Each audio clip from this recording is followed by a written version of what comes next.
এরকম কোনো কিছু না, রিপিট আমি করি।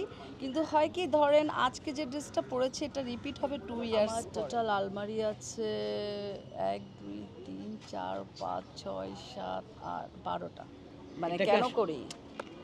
আচ্ছা কেন করি? এটা আমি যখন মুভির জগতেও ছিলাম আমি চেষ্টা করতাম যে একটু স্টাইলিশডভাবে নিজেকে প্রেজেন্ট করার।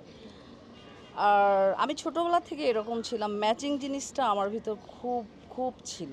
মানে আমার সবসময় মনে হয় যে একটা কালারের আমি যখন একটা ড্রেস পরবো তখন অবশ্যই ড্রেসের সাথে যেটা আমার লুকস চেঞ্জ করবে সেটা হচ্ছে হেয়ার স্টাইল, হ্যাঁ, এবং অর্নামেন্টস। এটার একটা ছোট্ট করে ব্যাখ্যা আমি আপনাদেরকে দিতে পারি, সেটা হচ্ছে এই জিনিসগুলি আমি একটু ফলো করি। যেমন আমাদের পাশের দেশ ইন্ডিয়া, সেখানে আমি দেখেছি যে রেখাজি যে সে কিন্তু মুভির জগৎ ছেড়ে দিয়েছে, কিন্তু বিভিন্ন প্রোগ্রামে সে যে dress up, get up, hair style করে সে প্রোগ্রামগুলিতে যায়, মনে হয় না এক একটা ফ্লাওয়ার ডায়মন্ড মনে হয় তাদেরকে। সো আমরা কেন পারবো না? এরকম কোনো কিছু না, রিপিট আমি করি। কিন্তু হয় কি ধরেন আজকে যে ড্রেসটা পরেছি এটা রিপিট হবে 2 ইয়ার্স পরে।